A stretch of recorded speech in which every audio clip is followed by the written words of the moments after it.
Det skal være slut med middelmådighed i Middelfart Volleyballklub. Efter sølv og bronze de 2 foregående år, håber de fynske mænd på, at denne sæson endelig bliver en mesterskabssæson. I dag var Middelfart på besøg i Holte.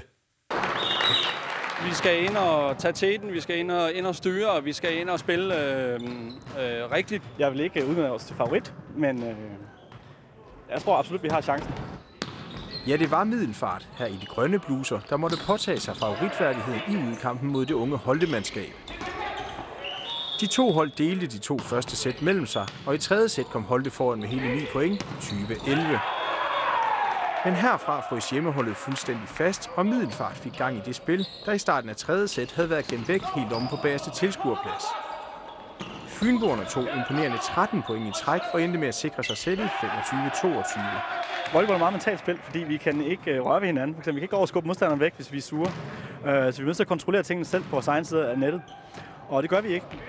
I 4. sæt viste Middelfart lidt mere af den forskel, der på forhånd var ventet mellem de 2 hold, og vandt sættet 25-18, og dermed kampen 3-1 i sæt. Målsætningen lyder stadig på en titel i denne sæson, men Danmarksmesterskabet vil man dog ikke snakke om på Fyn. I hvert fald ikke endnu. Lige nu er der lang vej, så det giver ikke helt mening at snakke om det lige nu. Men vi kan jo snakke sammen igen om en måned og se, om ikke vi har rykket os. Smilet er fremme hos storfavoritten Rafael Nadal inden finalekampen.